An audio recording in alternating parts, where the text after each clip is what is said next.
Meanwhile, there has been a significant development in Europe's security landscape. What are we talking about? A newly forged Group of 5 defense format, bringing together Poland, Germany, France, Italy, and the UK. The 5 countries, by the way, are Europe's largest defense spenders. As per reports, this alliance signals a pivotal shift in the balance of power. As Europe braces for a potential recalibration of US support against the backdrop of the re-election of Donald Trump as US president, who is known to be skeptical of US support for Ukraine, Poland, a nation reportedly leading NATO in defense spending relative to GDP, is urging Europe to take the reins of its own security. Poland's defense minister urged the continent to come together, not only to help Ukraine, but to bolster its own defenses. Today we are obliged to say it clearly. Europe must increase its efforts in helping Ukraine. But first of all, it must also increase its own security.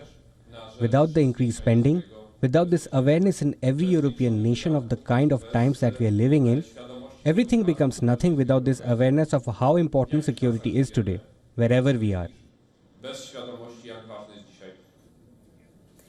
His call to action perhaps underscoring a stark reality. Europe cannot afford to be complacent.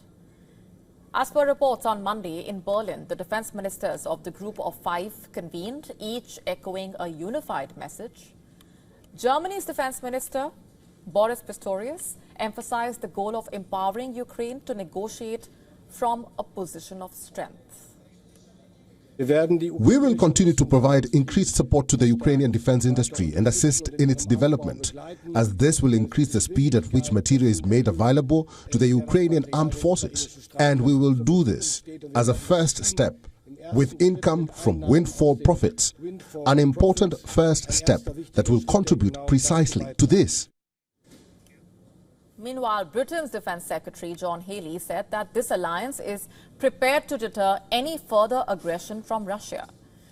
So, is this just another diplomatic alliance? Is it a statement of intent? Or do these leaders perhaps recognize a harsh truth?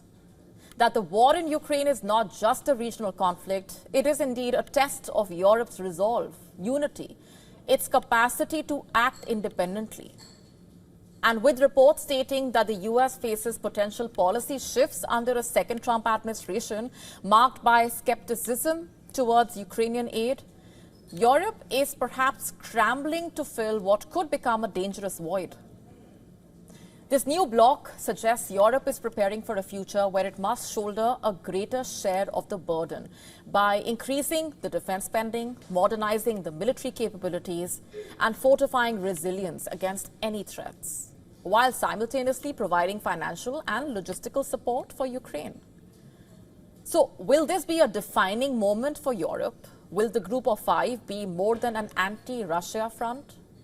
And more importantly, is Europe ready to lead in securing its future, especially if the US support wanes? And how exactly will internal politics impact all of this? For now, there are more questions than answers. To stay up to speed with the latest news, download the WION app and subscribe to our YouTube channel.